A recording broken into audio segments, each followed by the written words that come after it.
আওয়ামী লীগকে সেনাপ্রধান মিস্টার ওয়াকারুজ্জামান কি কোনো গ্রিন সিগন্যাল দিয়েছেন? কোনো না কোনো পক্ষ আওয়ামী লীগকে গ্রিন সিগন্যাল দিয়েছে।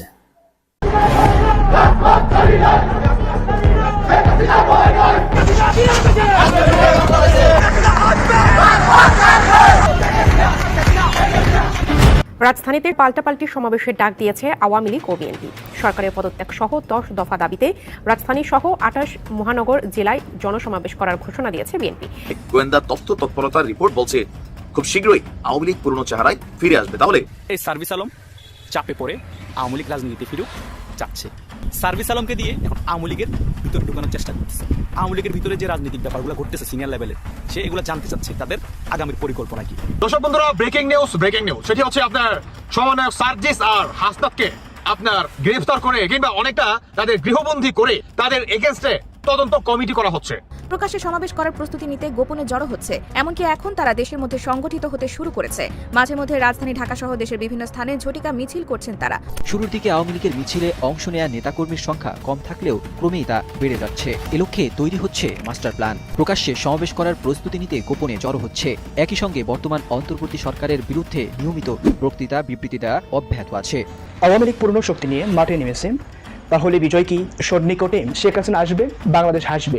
আমরা বিভিন্ন জায়গা থেকে খবর পাচ্ছি সেনাবাহিনীর একটা গ্রুপ তাদেরকে সহযোগিতা করছে, এছাড়াও ভারত সহযোগিতা করছে, বিএনপির বিশাল একটা অংশ তাদেরকে সহযোগিতা করছে। এই সরকার কোনোভাবেই পারতেছে না আওয়ামী লীগকে থামাতে, আওয়ামী লীগের মিছিল থামাতে, আওয়ামী লীগকে রাজপথের রাজনীতিতে ফিরে আসতে পারতেছে না, পারবে না। ছাত্র উপদেষ্টা মাহফুজ এবং আসিফ তারা পদত্যাগ না করেন, নতুন এক সিদ্ধান্ত নিতে যাচ্ছে তাদের পদত্যাগের দাবিতে। গাইস, এতক্ষণ দেখলেন ভিডিওর শিরোনাম আর এখন দেখবেন বিস্তারিত। তো বন্ধুরা, ইতিমধ্যে আপনারা ভিডিওর শিরোনাম দেখে কিন্তু বুঝতেই পারছেন আজকের ভিডিওটা কতটা গুরুত্বপূর্ণ। দয়া করে কেউ স্কিপ করবেন না। যদিও বর্তমান বাংলাদেশের রাজনীতির অবস্থা বিশাল ভয়াবহ, আপনারা ভিডিও স্কিপ করে দেখলে খবরের কিছুই বুঝতে পারবেন না। যাই হোক বন্ধুরা, আজকের খবর নিয়ে আমরা পর্যালোচনা এবং তদন্ত করে বেশ কয়েকটি খুবই গুরুত্বপূর্ণ তথ্য এবং ভিডিও ফুটেজ পাই, যা আজকের ভিডিওতে সেগুলোই এক এক করে ধারাবাহিক তুলে ধরবো। যদিও আজকের ভিডিওটা কিছুটা বড় হতে পারে, তবে আজকের ভিডিওতে জানতে পারবেন এমন কিছু অজানা গোপন তথ্য যা জানলে আপনিও ইতিমধ্যে অবাক হতে বাধ্য।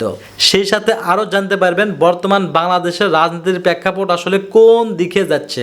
বন্ধুরা চলুন, ভিডিওতে আজকে আর বেশি কথা বাড়াবো না, সরাসরি আজকে আমরা চলে যাব মূল ভিডিওতে, আর সেখানে দেখবো আজকের ভিডিওর বিস্তারিত। আওয়ামী লীগকে সেনাপ্রধান মিস্টার ওয়াকারুজ্জামান কি কোনো গ্রিন সিগন্যাল দিয়েছেন? কোনো না কোনো পক্ষ আওয়ামী লীগকে গ্রিন সিগন্যাল দিয়েছে যে না, চিন্তার কিছু নেই, কোনো না কোনোভাবে বাংলাদেশে আওয়ামী লীগের রাজনীতিকে রিপেট্রিশন করা হবে। এমন এক জায়গা থেকে আওয়ামী লীগকে গ্রিন সিগন্যাল দেওয়া হয়েছে যে জায়গাটার উপর আওয়ামী লীগ বিশ্বাস রাখে। এখন চিন্তা করেন যে বাংলাদেশের যে বর্তমান অবস্থা, তাতে কার ক্ষমতা আছে, কার পাওয়ার আছে, যার কথাটা একটু আস্থায় রাখা যায় আওয়ামী লীগের জন্য? একমাত্র সেনাপ্রধান, অন্য কারো কথার কোনো ভ্যালু থাকার কথা নয়।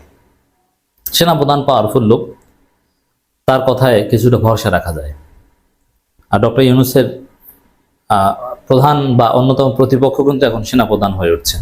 যদিও মাঝে মাঝে চুপসে যাচ্ছেন, মাঝে মাঝে বিএনপিকে সার্ভিস দেওয়া বন্ধ করে দিচ্ছেন, গোপনে আড়ালে আবডালে আওয়ামী লীগের রিপেট্রিশনের চেষ্টা করছেন ভারতের সূক্ষ্ম অ্যাসাইনমেন্ট অনুযায়ী।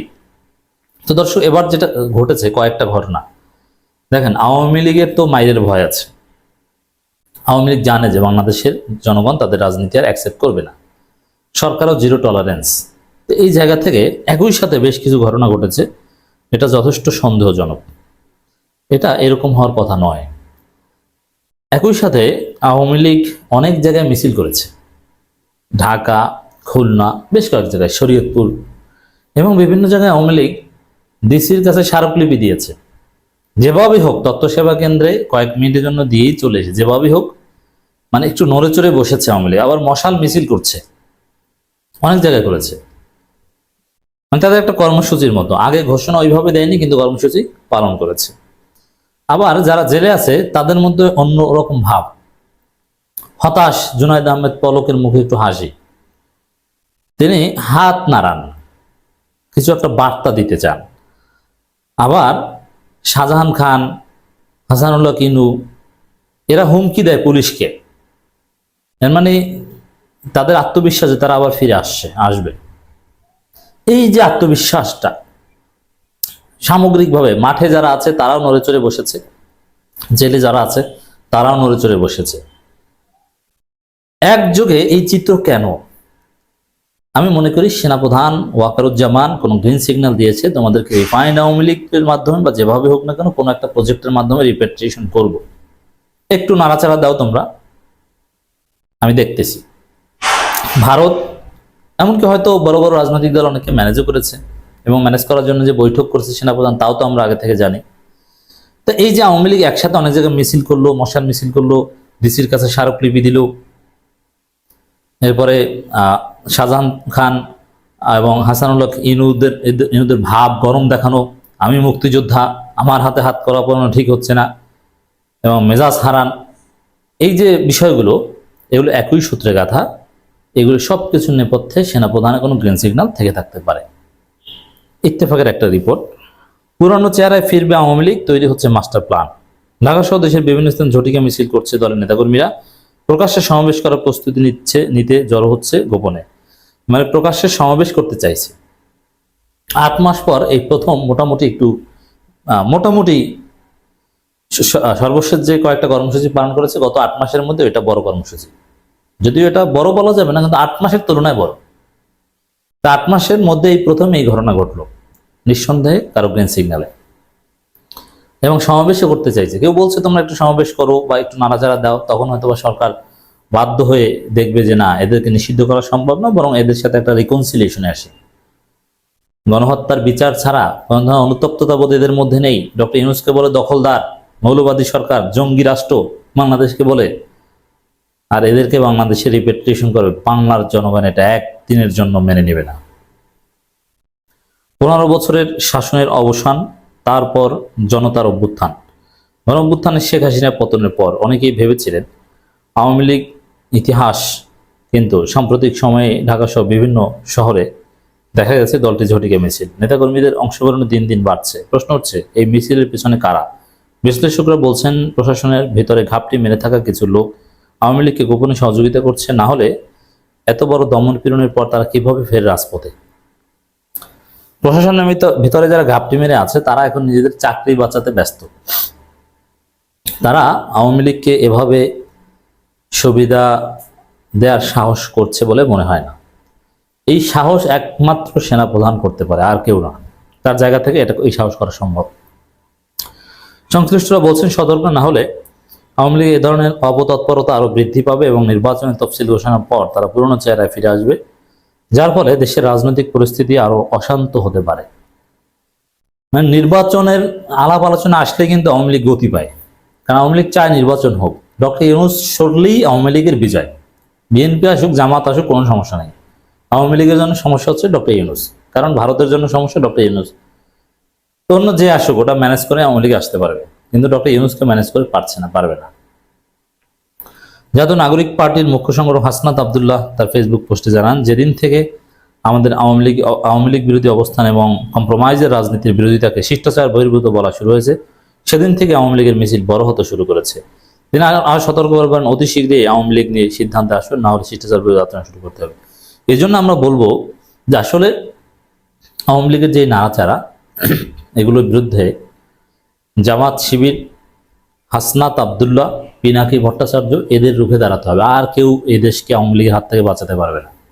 এই হাসনাতরা যেরকম আওয়ামী লীগকে জয় বাংলা করে দিয়েছিল, হাসিনাকে পালাতে বাধ্য করেছিল, এই হাসনাতরাই পারবে আওয়ামী লীগকে ইতিহাসের পাতা থেকে নিশ্চিহ্ন করে দিতে। এই পিনাকি ভট্টাচার্যরা যেভাবে আওয়ামী লীগকে, হাসিনাকে পালাতে সহায়তা করেছিল, কোটা সংস্কার আন্দোলন যখন নিবু তখন এই পিনাকি ভট্টাচার্যরাই আন্দোলন জাগিয়ে রেখেছিলেন, জমিয়ে রেখেছিলেন, মানুষকে আশা দিয়েছিলেন যে না, হাসিনার পতন হবেই, তোমরা আরেকটু ধৈর্য ধারণ করো। এই আওয়ামী লীগকে ধ্বংস এই পিনাকি, হাসনাত, জামাত, শিবির এরাই করবে। শিবিরের কৌশলের কাছেই হাসিনা পরাজিত হয়েছিল, নিষিদ্ধ করেও পার পায়নি।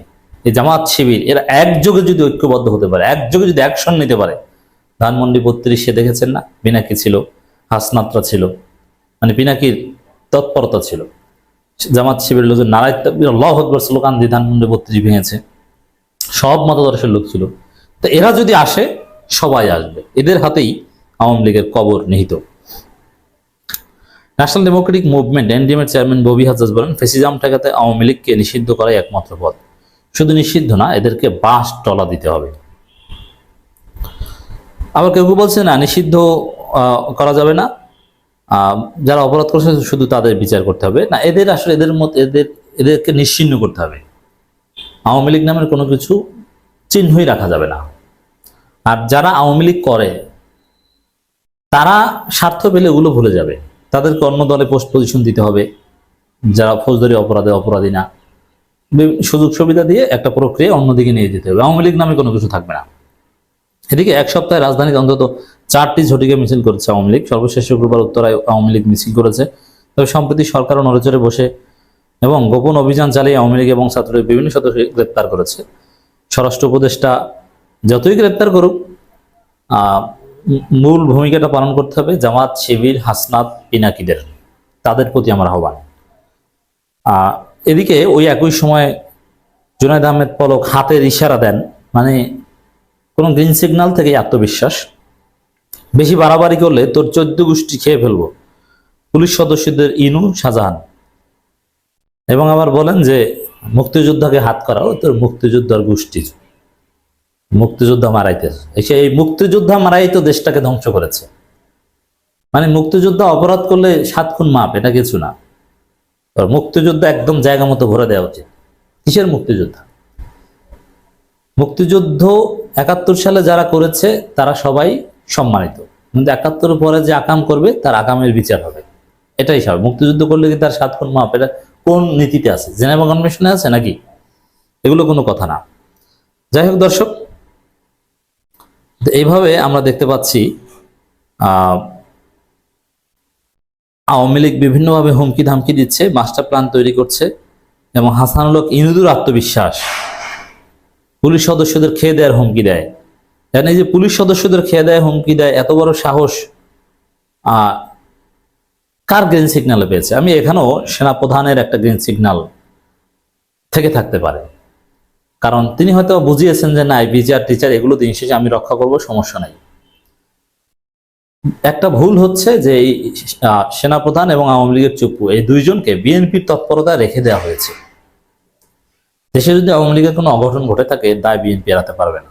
অতএব দর্শক, শুধু অভিযান চালিয়ে 2-4 জন আওয়ামী লীগ ধরলো আর হয়ে গেল, বিষয়টা এর মধ্যে সীমাবদ্ধ থাকলে হবে না।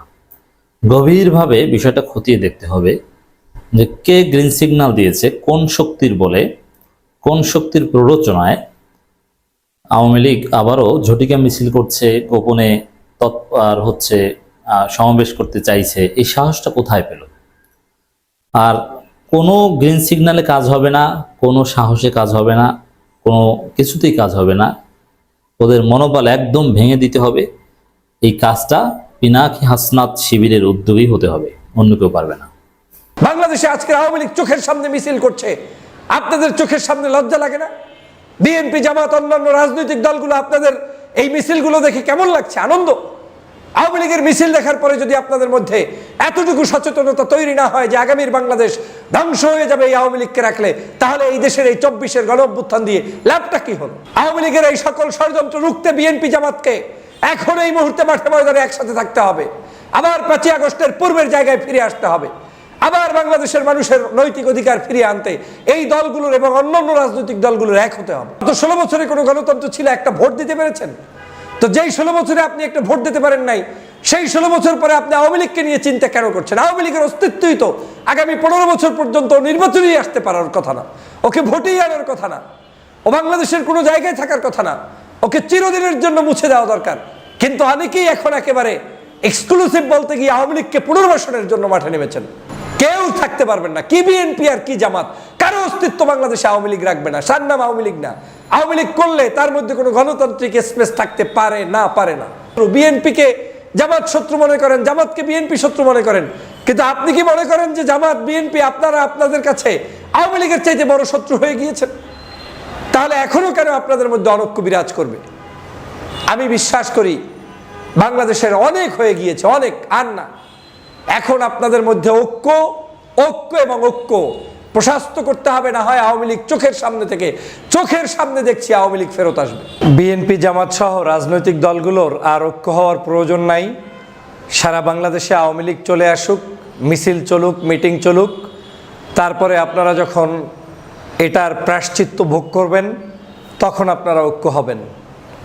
বাংলাদেশে আজও খুলনা সহ ঢাকার ধানমন্ডি অঞ্চল সহ বিভিন্ন জায়গায় আওয়ামী লীগের নিষিদ্ধ ঘোষিত এই অপবিত্র সংগঠনের নেতারা মিছিল করেছে, মিটিং করেছে।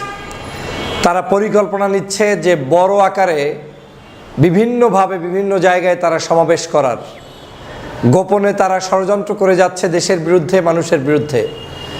আপনারা জানেন আমরা 5ই আগস্টের পরে আওয়ামী লীগকে এমনভাবে ছাড় দেওয়া শুরু করেছি, ছাড় দিতে দিতে দিতে দিতে এখন তারা আপনাদের পথের কাঁটা হয়ে দাঁড়াচ্ছে, গলার কাঁটা হয়ে দাঁড়াচ্ছে। আপনাদেরকে এখন নতুন করে দংশন করার জন্য তারা প্রস্তুতি গ্রহণ করছে। একটা দল যার ন্যূনতম লজ্জা নেই, একটা দল যার ন্যূনতম শরম নেই, একটা দল যারা এত মানুষকে খুন করেছে, হত্যা করেছে, তারপরে কি করে বাংলাদেশের জনগণের কাছে মুখ দেখায়, কিন্তু তারা আজকে দিব্যি তারা মিছিল করছে, মিটিং করছে। বাংলাদেশের রাজনীতিতে আমি যেটা সবসময় বলে এসেছি যে আগামীর রাজনীতি টিকিয়ে রাখতে হলে বিএনপি জামাতের ঐক্যবদ্ধ হওয়ার বিকল্প কিচ্ছু নেই। এবং বাকি রাজনৈতিক দলও যারা ফ্যাসিবাদ বিরোধী রাজনৈতিক দল, প্রত্যেকের ভিতরে আপনার একটি জায়গায় ঐক্য হতে হবে, সেটা হচ্ছে আওয়ামী লীগ নিধন, ফ্যাসিবাদের মূলোৎপাটন এবং ফ্যাসিবাদী নেত্রী শেখ হাসিনার ইস্যুতে, যাতে করে তারা কোনো অবস্থায় বাংলাদেশের কোনো ইস্যুতে কোনো জায়গায় খবরদারি করতে না পারে, যাতে করে এই খুনি দল কোনো নির্বাচনে আসতে না পারে, যাতে করে এই খুনের দল তারা যাতে কোনো ধরনের মিছিল মিটিং করতে না পারে। কিন্তু আজকের অসহায়ের মতো তাকিয়ে থাকবেন অনেকেই, হঠাৎ করে মিছিল করবে, মিটিং করবে এবং মিছিলের মাত্রাটা একদিন ভোর রাত্রে করবে, একদিন ফজরের পরে পড়বে, একদিন ফজরের ইশরাকের নামাজের সময় করবে, এখন জোহরের সময় করবে, আর একদিন দেখবেন বিকালবেলা সমাবেশ ডেকে বসে আছে। এই আওয়ামী লীগ এটাই, আমি সবসময় বলি যে আওয়ামী লীগের চরিত্রের কোনো পরিবর্তন হয় না, তাদের মধ্যে নিজস্ব কোনো অনুশোচনা কোনোদিন ছিল না, ভবিষ্যতেও থাকবে না। যারা ভাবছেন যে আওয়ামী লীগ আপনার কাছে ক্ষমা চাইবে, আওয়ামী লীগ রিফাইন হবে, আওয়ামী লীগ নতুন করে আসবে, কিচ্ছু না। আওয়ামী লীগ যেমন ছিল তেমনই থাকবে। আওয়ামী লীগ তাদের মতো করে সন্ত্রাস, চাঁদাবাজ, দুর্নীতি, দুষ্কৃতি, অন্যায়, অবিচার, জুলুম, নির্যাতন এগুলো করেই তারা মাঠে ময়দানে তাদের চরিত্রকে প্রকাশ করার চেষ্টা করবে। অন্যদিকে যেখানে আমাদের ঐক্য হওয়ার কথা, যেখানে আমার দলে দলে সুসম্পর্ক থাকার কথা, যেখানে আমরা ঐক্যবদ্ধ থেকে আওয়ামী লীগের বিরুদ্ধে মাঠে ময়দানে অ্যাক্টিভ থাকার কথা, সেখানে আমরা বিচ্ছিন্ন হয়ে যাচ্ছি। আর ঐক্যবদ্ধ হচ্ছে আওয়ামী লীগের ফ্যাসিস্ট শেখ হাসিনার নেতৃত্বে আওয়ামী লীগের সকল দালালেরা। আপনারা নিশ্চয়ই জানেন বেশ কয়েকদিন পর্যন্ত তারা এমনভাবে বেড়ে উঠেছে যেটা যদি এখন এই মুহূর্তে আপনারা ঐক্যবদ্ধভাবে প্রতিরোধ না করেন, তাহলে আপনাদের উপরেই কয়েকদিনের মধ্যে এমনভাবে চেপে বসবে যার খেসারত এই বিএনপি এবং জামাতকে সহ সকল ফ্যাসিবাদ বিরোধী রাজনৈতিক দলগুলোকে দিতে হবে। বিশেষ করে বিএনপি এবং জামাতকে দিতেই হবে, কোনো সন্দেহ নেই। আওয়ামী লীগের সাথে ইটিস পিটিস, আওয়ামী লীগকে একটু সুযোগ করে দেয়া, আওয়ামী লীগকে একটু স্থান করে দেওয়ার যে করুণ পরিণতি, সেটা সবচেয়ে বাংলাদেশে ভোগ করবে বিএনপি এবং জামাত, এর বাহিরে আর কেউ ভোগ করবে না। এই আওয়ামী লীগ বাংলাদেশের সবচেয়ে বেশি ক্ষতিগ্রস্ত করেছে জামাত এবং বিএনপিকে, আর কাউকে নয়। অতএব আপনাদের মনে রাখতে হবে, আপনারাই এই বাংলাদেশের ফ্যাসিবাদকে তাড়িয়েছেন, সেটা আওয়ামী লীগ ভালো করে জানে। সাধারণ শিক্ষার্থীরা জীবন দিয়েছে, রক্ত দিয়েছে, কিন্তু পরিকল্পনার মধ্যে এই বাংলাদেশের ফ্যাসিবাদ তাড়াতে রাজনৈতিক দলগুলো কি ভূমিকা পালন করেছে সেটা আওয়ামী লীগ ভালো করে জানে। অর্থাৎ যে কোনো মূল্যে আওয়ামী লীগ এখন ফেরত আসতে চায়, এসে আপনাদের উপরে নিয়ন্ত্রণ করতে চায় এবং এই বাংলাদেশে আপনাদেরকে আবার শেষ করতে চায়। মনে রাখবেন, একজনও বাঁচতে পারবেন না, একজনও না। ভাবছেন অমুকের ক্ষতি হবে, আমার কি না, কারোরই বাদ যাবেন না, প্রত্যেককে আওয়ামী লীগ একদম, মানে আপনারা জানেন না যে আওয়ামী লীগ কতটা ভয়াবহ। সরকারে থাকতে আপনারা দেখেছেন তারা সরকার বিরোধী থাকলে কি করতে পারে, সেই গজব আপনাদের সামনে আসছে বলে আমার মনে হচ্ছে। না হয় বাংলাদেশে যেই সংগঠনটি নিষিদ্ধ করার কথা, তারা নিষিদ্ধ নয়, বরং রাস্তাঘাটে মিছিল করছে। তারা নিষিদ্ধ নয়, বরং আপনাদের উপরে হামলা করছে। তারা নিষিদ্ধ নয়, বরং আপনাদের উপরে জুলুম করছে। এটা কি কোনোভাবে হতে পারে? এটা কি মেনে নেওয়া যায়? এই আওয়ামী লীগ এখন যেটা শুরু করেছে, এটা যদি চলমান রাখে তাহলে আপনাদের জন্য ভয়াবহ পরিস্থিতি অপেক্ষা করছে, কোনো সন্দেহ নেই। আওয়ামী লীগকে বিশ্বাস করবেন? আওয়ামী লীগকে বিশ্বাস করার কোনো দল বিশ্বাস করে জামাত ইসলাম দেখেছেন না? আপনাদেরকে কি পরিমাণ জুলুম অত্যাচার করেছে বাংলাদেশের ইতিহাসে? আর কোনো রাজনৈতিক দলের নেতাদেরকে এরকম ফাঁসি হয়েছে? দেখেছেন তো যে আওয়ামী লীগ বিশ্বাস করে কি হয়? বিএনপি আওয়ামী লীগকে বিশ্বাস করে দেখেছেন তো? দেশনেত্রী বেগম খালেদা জিয়ার চিকিৎসা পর্যন্ত করতে দেয়নি। বাংলাদেশের মানুষগুলোর উপরে জুলুম অত্যাচার নির্যাতন এমনভাবে চালিয়েছে যে কাউকে কোনো জায়গায় সঠিকভাবে চলতে দেয়নি। হ্যাঁ, কিছু দালালদেরকে হয়তো বিশেষ কিছু ব্যবসা বাণিজ্যের সুযোগ দিয়ে বিভিন্ন দলের মধ্যে আওয়ামী লীগের কিছু লোক হয়তো পেলে রেখেছিল, সে ভিন্ন হিসাব, তাদের স্বার্থে তারা করেছে। ও দালালরা তখনও ছিল, এখনো থাকবে। কিন্তু দেশপ্রেমিক যারা রাজনীতি করে তাদের কোনো অস্তিত্ব আওয়ামী লীগ রাখতে চায়নি। সে কারণে এই আওয়ামী লীগকে আপনি কোনোভাবে বিবেচনা করে রাজপথে, রাস্তাঘাটে, নির্বাচনে, দেশ বিনির্মাণে চলতে পারবেন না। এই আওয়ামী লীগ যখনই সুযোগ পাবে তখন আপনার মাথার উপরে বসে আপনার মাথার ভিতর থেকে সব বের করে চুষে চুষে খেয়ে ফেলবে। প্রিয় দেশবাসী, আমি দুঃখিত হয়েছি। আমি মনে করি বাংলাদেশের এই সুন্দর দেশকে যদি সঠিকভাবে পালন করতে এবং এই দেশটাকে যদি রক্ষা করতে হয় তাহলে বিএনপি জামাতকে এক হতে হবে, এবং এই এক হতে হবে, এক মন থেকেই হতে হবে। দেশের প্রয়োজনে, জাতির প্রয়োজনে, আওয়ামী লীগকে দূরে রাখার প্রয়োজনে এক হতে হবে, আর কিচ্ছু না। আমাদের ইস্যু একটাই থাকবে, আওয়ামী লীগ ঠেকাও, আওয়ামী লীগ ঠেকাও। আওয়ামী লীগ ঠেকাইতে বিএনপিও এক থাকবে, আওয়ামী লীগ ঠেকাইতে জামাতও এক থাকবে, আওয়ামী লীগ ঠেকাইতে চরমনাইও এক থাকবে, এভাবে অন্যান্য রাজনৈতিক দলগুলো এক থাকবে, কিন্তু আওয়ামী লীগ ঠেকাতেই হবে। আপনি আওয়ামী লীগ না ঠেকিয়ে কোনো সাংবিধানিক ভাষা প্রয়োগ করে, কোনো সফট কর্নার দেখিয়ে তাদেরকে আপনারা হেদায়েত করতে পারবেন না, পারবেন না, পারবেন। এখন আওয়ামী লীগ ক্ষমতায় নাই, তারপরেও আওয়ামী লীগই আপনাদেরকে মারছে।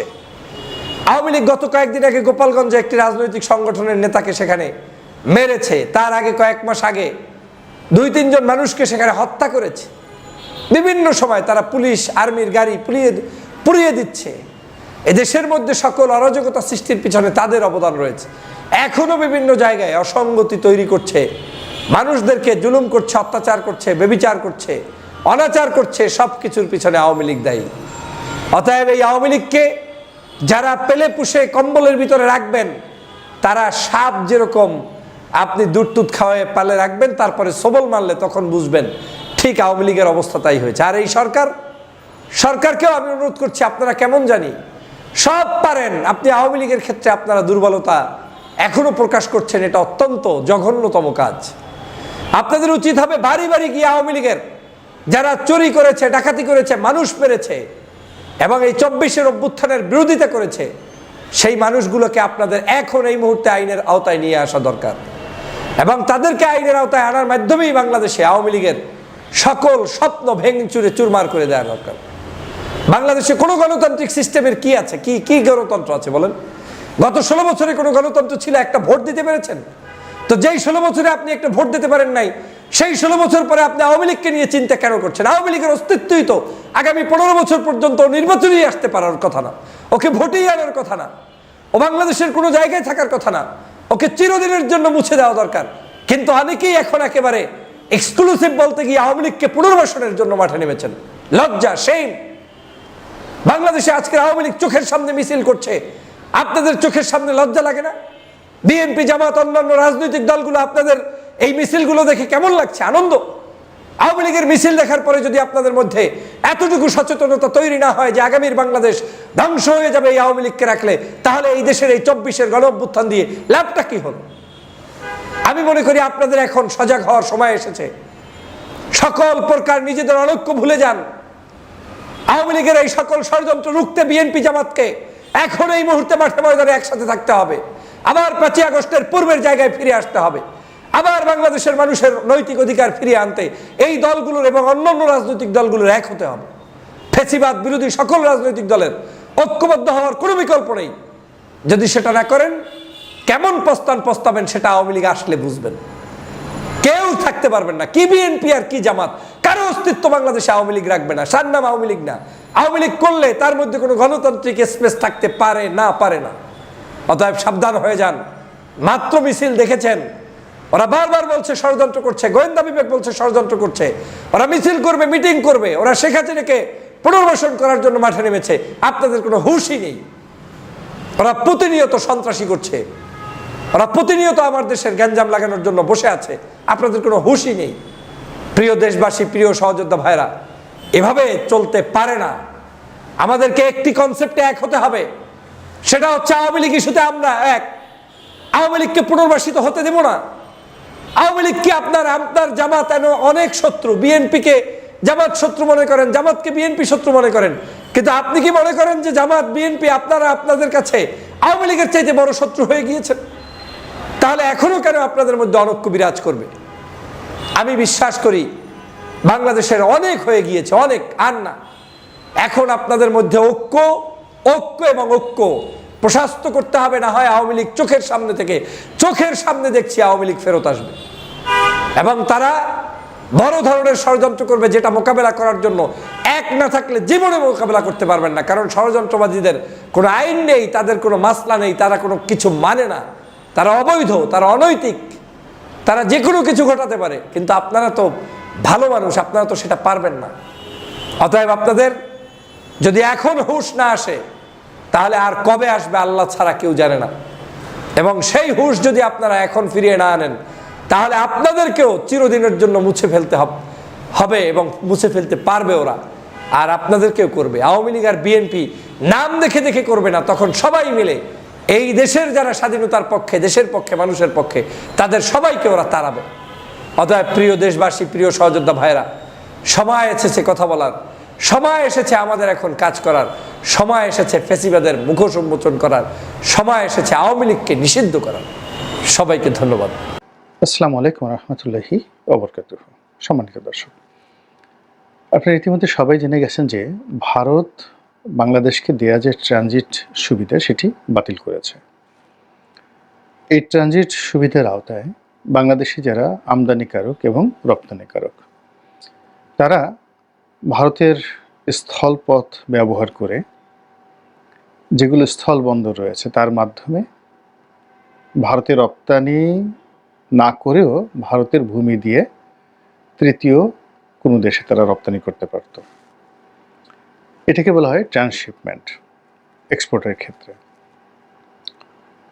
সাধারণত স্থলপথে নেপাল এবং ভুটানের সঙ্গে এই বাণিজ্যটা বাংলাদেশের ছিল আমদানির ক্ষেত্রে এবং রপ্তানির ক্ষেত্রে। অর্থাৎ ভুটান থেকে কোনো পণ্য আমদানি বা যাকে বলা হয় নেপাল থেকে কোনো পণ্য আমদানি অথবা বাংলাদেশ থেকে কোনো পণ্য নেপাল এবং ভুটানে রপ্তানি করার ক্ষেত্রে ভারত এই সুবিধাটা দিয়ে আসছিল। দ্বিতীয়ত, ভারতের নদী বন্দরগুলো এবং সমুদ্র বন্দরগুলো ব্যবহার করে, সমুদ্র বন্দরের মধ্যে নাবাসিবা সমুদ্র বন্দর আর যাকে বলা হয় কলকাতার হলদিয়া নদী বন্দর, এর বাইরে আরও বেশ কয়েকটি নদী বন্দর এবং সমুদ্র বন্দর ব্যবহার করে বাংলাদেশ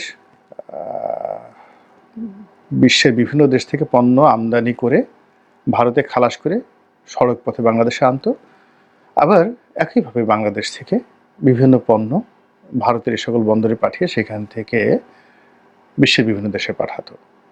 এটা হলো নদীপথে। আর আকাশপথে মূলত দিল্লি এয়ারপোর্ট এবং কলকাতা এয়ারপোর্ট সহ আর বেশ কয়েকটি এয়ারপোর্ট ব্যবহার করা হতো গার্মেন্টস রপ্তানি করার জন্য। এবং ভারতের সুবিধা বাতিল করার কারণে প্রাথমিক হিসাবে বাংলাদেশের ২,০০০ কোটি টাকা বাৎসরিক ক্ষতি হচ্ছে এবং বাংলাদেশ এই ক্ষতির মুখে পড়তে যাচ্ছে। এটা স্বয়ং বাণিজ্য উপদেষ্টা নিজ মুখে স্বীকার করেছেন। চুলচেরা হিসাব করলে এই পরিমাণ বাড়বে বই কমবে না। ২ নম্বর হলো যে এই ঘটনা ঘটার ফলে কি প্রতিক্রিয়া দেখা দিয়েছে। ১ নম্বর প্রতিক্রিয়া হলো ব্যবসায়ীদের মধ্যে ভীষণ রকম হতাশা এবং ডক্টর মোহাম্মদ ইউনূসের সরকার সংগতির কারণে বিব্রত। এর কারণ হলো এই সমস্যাটি তৈরি হয়েছে বিমস্টেক বৈঠকের পর। অর্থাৎ বিমস্টেক বৈঠকে মিস্টার নরেন্দ্র মোদীর সঙ্গে মিস্টার ডক্টর ইউনূসের যে বৈঠক হয়েছিল, সেই বৈঠকে যে সকল কথাবার্তা হয়েছে, যে সকল প্রচার এবং প্রোপাগান্ডা হয়েছে, তাতে করে আমরা দেখলাম যে ভারতের পক্ষ থেকে যা প্রচার করা হচ্ছে আর বাংলাদেশের পক্ষ থেকে যা প্রচার করা হচ্ছে, এই দুইয়ের মধ্যে ব্যাপক মতপার্থক্য। এবং এই বৈঠকটি অবস্থার দৃষ্টি মনে হলো যে না হলে ভালো হতো। যারা এই বৈঠকের আয়োজন করেছেন তারা এই সর্বনাশটি বাংলাদেশে করে দিয়েছেন। দ্বিতীয়ত, চীন সফরে গিয়ে ডক্টর মোহাম্মদ ইউনূস এমন কিছু কথা বলেছেন ভারতের 7 সিস্টার নিয়ে এবং আমাদের সমুদ্র বন্দরগুলোর সক্ষমতা এবং এই 7টি রাজ্যকে আমরা যদি ট্রানজিট সুবিধা না দিই তাহলে তাদের কি অসুবিধা হতে পারে। এই সকল কথাবার্তা বলার কারণে সঙ্গত কারণে ভারত বিক্ষুব্ধ হয়ে এই সিদ্ধান্তটি নিয়েছে। এরপর বাংলাদেশ ভারতের ট্রান্সশিপমেন্ট বাতিল করেছে। তারপর ভারত থেকে বাংলাদেশে যে পণ্য ভারতীয় পণ্য আমদানি এরকম প্রায় 40টার মতো পণ্য বা 37টার মতো পণ্য আমদানি নিষিদ্ধ করেছে। তো এর ফলে বাংলাদেশের এই আপাত দৃষ্টিতে 1-2 বছর 3 বছরে কী ক্ষয়ক্ষতি হবে, ব্যবসার উপর নেতিবাচক কী প্রতিক্রিয়া দেখা দিবে, সেই বিষয়গুলো নিয়ে আলাদা একটি ভিডিও করার প্রয়োজন রয়েছে বলে আমি মনে করি। যেহেতু ব্যবসা বাণিজ্যের সঙ্গে সম্পৃক্ত এবং মাল্টিন্যাশনাল কোম্পানিগুলোর সাথে দীর্ঘদিনের সম্পর্ক এবং আন্তর্জাতিক শিপিং ব্যবসা, গার্মেন্টস ব্যবসার সাথে জড়িত, কাজেই এই যে ট্রান্সশিপমেন্ট সংক্রান্ত যে সমস্যা এবং আমদানি সংক্রান্ত যে সমস্যা, এটি আমার চোখের সামনে ভাসছে। কোনো কাগজ কলমের কিছু দরকার নেই, আমি একদম মুখস্থ বলে দিতে পারি যে কী ক্ষয়ক্ষতি হতে যাচ্ছে। তো যাই হোক, এখন আমরা যেটা বলি যে এই পরিবেশ এবং পরিস্থিতির কারণে বাংলাদেশের যারা সরকার তারা সমালোচনার মুখোমুখি হচ্ছে, ভারতীয় পত্রপত্রিকায় নানা রকম নেতিবাচক কথাবার্তা হচ্ছে, আর বাংলাদেশের মধ্যে যে ভয় সংস্কৃতি রয়েছে সেই ভয় সংস্কৃতির কারণে অনেকে কথা বলতে পারছেন না, কিন্তু মনে মনে নিদারুণভাবে বিক্ষুব্ধ যে এই ধরনের দায়িত্বপূর্ণ পদে থেকে এই কথা বলার কি দরকার ছিল। দ্বিতীয়ত যেটি উল্লেখ করার মতো সেটি হলো এই ঘটনার মাধ্যমে শেখ হাসিনার কপাল খুলে গেছে, আওয়ামী লীগের কপাল খুলে গেছে। সেই বিষয়ে বিস্তারিত বলবো। তার আগে আমি আওয়ামী লীগের যারা প্রচার মাধ্যমে ছিলেন, বিশেষ করে সিআরআই কিংবা তথ্যমন্ত্রী যারা ছিলেন, তাদের যে দুর্বলতা এবং অক্ষমতা এবং দলকে ডুবানোর জন্যে তাদের যে অকার্যকর নেতিবাচক কথাবার্তা, সেই কথাবার্তার যে যোগ্যতা সেটার তুলনায় দলকে আফোর্ড করার যে ক্ষমতা এই সময়টাতে সেটা ফুটে উঠল। কারণটা হলো আওয়ামী লীগ বিরোধীরা সবসময় প্রচার করতে যে ভারতের নিকট বাংলাদেশ একেবারে ইজারা দিয়ে দেওয়া হয়েছে। বাংলাদেশের রেলপথ, তারপর সড়কপথ, নদীপথ, সমুদ্র সব কিছু ভারতকে দিয়ে দেওয়া হয়েছে, বিনিময়ে বাংলাদেশ ভারত থেকে কিছুই পায়নি। কিন্তু এখন আমরা এই ঘটনার সময় এই ডক্টর ইউনূসের কল্যাণে জানতে পারলাম যে এই চুক্তিগুলো ছিল দ্বিপাক্ষিক, অর্থাৎ বাংলাদেশের ভূমি ব্যবহার করে ভারত যেভাবে ট্রান্সশিপমেন্ট সুবিধা পেয়েছিল, কিন্তু সেই ট্রান্সশিপমেন্ট সুবিধা যদি তারা ব্যবহার করে থাকে তাহলে তাদের কয় টাকা লাভ হয়েছে, কয় হাজার কোটি টাকা লাভ হয়েছে, এর ব্যাপারে যদি কোনো সন্তোষজনক জবাব থাকতো ইউনূস সরকার কিন্তু বলে ফেলতো যে আমরা ট্রান্সশিপমেন্ট বন্ধ করে দিয়েছি, ভারতেরও 2000 কোটি টাকা ক্ষতি হয়েছে। কিন্তু যদি দেখা যায় যে ভারতের ক্ষতি হয়েছে 2 কোটি টাকা, কিংবা গত 6 মাসে ভারত কোনো বাংলাদেশের ট্রানজিটে হয়তো ব্যবহার করেনি, এরকম যদি ঘটনা হয়ে থাকে তাহলে তো সঙ্গত কারণে শেখ হাসিনা এবং আওয়ামী লীগের প্রতি মানুষের এক ধরনের আবেগ তৈরি হয়ে যাবে যে না, তার দেশপ্রেম ছিল, সে ভারতের সাথে দর কষাকষি করে এমন সুবিধা আদায় করে নিয়েছিল যার কারণে একটি দেশ প্রতি বছর অন অ্যাভারেজে এই ভারতের ট্রান্সশিপমেন্ট সুবিধা ব্যবহার করে বাংলাদেশের জন্য 2000 কোটি টাকার বৈদেশিক মুদ্রার সুবিধা তারা আদায় করতে পেরেছিল। তো এই জিনিসটি আওয়ামী লীগ কখনো প্রচার করতে পারেনি। এই গেল এক। 2 নম্বর হলো যে এই সময়টিতে আমরা যেটি বিপদ এবং বিপত্তির মধ্যে রয়েছি সেটি হলো ভুটান থেকে আমদানি বন্ধ হচ্ছে, নেপাল থেকে আমদানি বন্ধ হচ্ছে, এবং বিকল্প পথে যদি আমদানি করতে হয়, তৃতীয় অন্য কোনো দেশ পাকিস্তান হয়ে যদি এটাকে আমদানি করতে হয়, সমুদ্র পথে আমদানি করতে হয়, দুবাই হয়ে যদি আমদানি করতে হয়, আপনি বুঝতে পারেন যে সেটির মূল্য আর ভুটানি থাকবে না, সেটির মূল্য নেপালি থাকবে না, সেটির মূল্য মঙ্গল গ্রহের কোনো বস্তুর মতো দুর্মূল্যের হয়ে পড়বে। কাজেই ওটা অসম্ভব। আবার বাংলাদেশে যে সকল পণ্য নেপাল বা ভুটান সেখানে নেয়, তাও যদি এভাবে তৃতীয় কোনো দেশ হয়ে তারা আমদানি করতে চায়, সেটির মূল্য আকাশচুম্বী হয়ে যাবে। এর চেয়ে আমেরিকা বা অস্ট্রেলিয়া থেকে তারা যদি একেবারে গ্লোবাল ব্র্যান্ডের সবচেয়ে দামি জিনিসপত্র তাদের দেশে আমদানি করে, সেটার খরচও তুলনামূলকভাবে কম পড়বে। তো এনিওয়ে, কিন্তু এই সমস্ত অনেক বিষয় যেগুলোর বিকল্প রয়েছে, আমরা যদি ভুটানি আচার না খাই, কথার কথা ভুটানি জ্যাম জেলি না খাই, নেপালের পশমি কাপড় চোপড় বা যা আমরা আমদানি করি সেগুলো যদি না আনি বা বাংলাদেশ থেকে যদি তারা না নেয়, আলটিমেটলি এই দুটো দেশেরই ভোক্তা পর্যায়ে তেমন কোনো ক্ষতি হবে না। কিন্তু একটা বিষয় যেখানে আমাদের একটা বৃহত্তর ইনভেস্টমেন্ট রয়েছে, কমিটমেন্ট রয়েছে, সেটি হলো ভুটানের জলবিদ্যুৎ আমরা বাংলাদেশে আমদানি করছি ভারতের ল্যান্ড ব্যবহার করে, এবং এটার পরিমাণ 500 মেগাওয়াট। আবার আমি বলছি 500 মেগাওয়াট, ইটস এ হিউজ, এবং এটা অনেক কম দামি। এবং এই 500 মেগাওয়াট বিদ্যুৎ প্ল্যান্ট থেকে জলবিদ্যুৎ ভারতের ভূমি ব্যবহার করে উত্তরবঙ্গকে যে বিদ্যুৎ সরবরাহ করছে এবং উত্তরবঙ্গের গ্রিডে যে বিদ্যুৎ যুক্ত হচ্ছে, তার ফলে পুরো উত্তরবঙ্গের কৃষি, শিল্প, কলকারখানা সেখানে একটা প্রাণ সঞ্চারিত হয়েছে। এখন ভারত এই যে তার ভূমি ব্যবহার করে বাংলাদেশকে যে ট্রানজিট সুবিধা দিয়েছিল, এর আওতায় এই বিদ্যুৎও কাট অফ হয়ে যাবে বা কাট অফ হয়ে গেছে ইতিমধ্যে।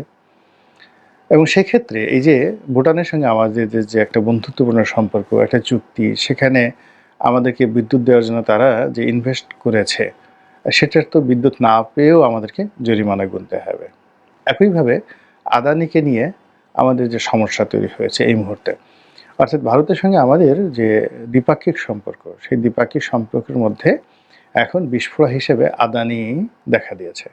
এর সঙ্গে সঙ্গে রামপাল বিদ্যুৎ কেন্দ্র, কয়লা ভিত্তিক বিদ্যুৎ কেন্দ্র, তো আদানি, রামপাল বিদ্যুৎ কেন্দ্র এবং তার সঙ্গে এই যে 500 মেগাওয়াট বিদ্যুৎ কেন্দ্র, এই 3টি বিদ্যুৎ কেন্দ্রে যদি সমস্যা তৈরি হয়, সারা বাংলাদেশে রীতিমতো হাহাকার তৈরি হয়ে যাবে, অশান্তি তৈরি হয়ে যাবে, অশান্ত পরিবেশ তৈরি হয়ে যাবে।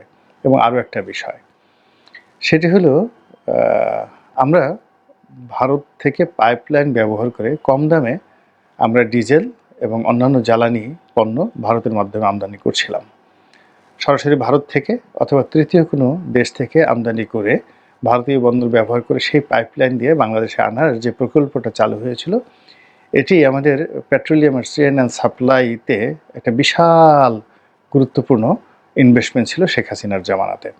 এবং এটা শুধুমাত্র যে ভারত থেকে বাংলাদেশে আসবে তা নয়, একই সঙ্গে কিন্তু ঢাকার সঙ্গে চট্টগ্রামের যে ডিপোগুলো রয়েছে, যেখানে আগে পরিবহনের মাধ্যমে হতো, অর্থাৎ দেখা গেল যে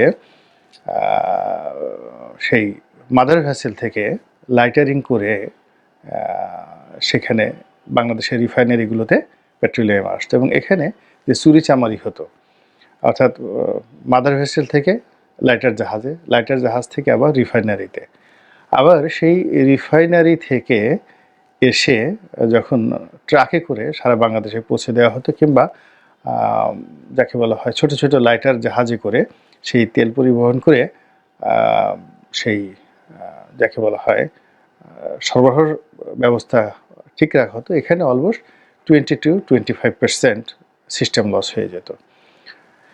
এই অবস্থা থেকে দেশকে রক্ষা করার জন্য শেখ হাসিনার জমানাতে একটা বিরাট বিনিয়োগের কথা শোনা গিয়েছিল। সেটি হলো ভারত থেকে যেভাবে পাইপলাইনের মাধ্যমে পেট্রোলিয়াম আসবে, আবার রিফাইনারি অর্থাৎ চট্টগ্রাম রিফাইনারি থেকে ইস্টার্ন রিফাইনারি যেটি, সেই রিফাইনারি থেকে পাইপলাইনের মাধ্যমে বাংলাদেশের বড় বড় যে সকল ডিপো রয়েছে সেই ডিপোতে সরবরাহ করা হবে। ফলে এখানে সিস্টেম লস 20-25% থেকে নেমে 5%-এ চলে আসবে, এবং এতে করে আমাদের জ্বালানি খাতে একটা রীতিমতো বিপ্লব তৈরি হবে, মূল্য কমে যাবে, সরকারের লাভ হবে, বিপিসি অর্থাৎ বাংলাদেশ পেট্রোলিয়াম কর্পোরেশন এবং এর অধিভুক্ত যে সকল পেট্রোলিয়াম কোম্পানি রয়েছে তাদের খরচ কমে যাবে। এখন এই যে ভারতের রেশারেশির কারণে ভারত থেকে বাংলাদেশের যে পাইপলাইন, এই পাইপলাইনের অবস্থা কী, অথবা ইস্টার্ন রিফাইনারি থেকে বাংলাদেশের অন্যান্য ডিপোতে যে সকল বড় বড় তেলের ডিপো রয়েছে, সরকারি ডিপো, তো সেই ডিপোগুলোতে যে পাইপলাইন স্থাপনের কাজটি সেটি কি শেষ হয়েছে না কোন অবস্থায় রয়েছে, এটা নিয়ে কিন্তু আমাদের সাধারণ জনগণ আমরা কোনো কথা বলছি না, অথচ এর উপর কিন্তু অর্থনৈতিক চাকা নির্ভর করছে। একই সঙ্গে আমরা কিন্তু আমাদের যে ইনভেস্টমেন্টটা সেটা এলএনজিতে নিয়ে গিয়েছি। তো এলএনজির যে ব্যবসা বাণিজ্য, টার্মিনাল নির্মাণ, এটি অনেকটা সরকারের সঙ্গে এবং আওয়ামী লীগের বড় বড় ব্যবসায়ী তাদের সঙ্গে। ধন্যবাদ প্রিয় দর্শক শ্রোতা, আমাদের ফুল ভিডিওটি দেখার জন্য আপনাকে জানাই আমাদের চ্যানেলের পক্ষ থেকে লাল গোলাপের শুভেচ্ছা এবং ভালোবাসা। বন্ধুরা, আজকের ভিডিওটি দেখে কিন্তু আপনারা কনফিউজ যা ছিল সব কিছু দূর হয়ে গেছে। আজকে যে আলোচনা এবং সমালোচনা শুনলেন তা নিয়ে কিন্তু আপনাদের মনের মাঝে আর কোনো প্রশ্ন থাকবে বলে মনে হয় না। সব কিছু আপনারা ক্লিয়ার বুঝতেই পারছেন। আর এই ক্লিয়ার বোঝার মধ্যে যদি কেউ বুঝতে না পারেন সেক্ষেত্রে অবশ্যই আমাদের কমেন্ট বক্স কিন্তু ভাই আপনাদের জন্য অল টাইম ফাঁকা পড়ে আছে। আপনাদের জন্য আমাদের কমেন্ট বক্সের দরজা সারা জীবনের জন্য ফাঁকা আছে। আপনি কমেন্ট করবেন, আমরা পরবর্তী ভিডিওর মাধ্যমে সেই কমেন্টের রিপ্লাই দেওয়ার চেষ্টা করব। আর যদি ইমার্জেন্সি কোনো কমেন্ট হয়ে থাকে সেটা আমরা কমেন্টেই রিপ্লাই দেবো, নো টেনশন। আপনারা ধুমাইয়া কমেন্ট করতে থাকেন। আর এমন নিত্য নতুন আপডেট খবর সবার আগে পেতে চাইলে এখনই আমাদের এই পিচ্চি শেখে ইউটিউব চ্যানেলটি সাবস্ক্রাইব করুন। ধন্যবাদ।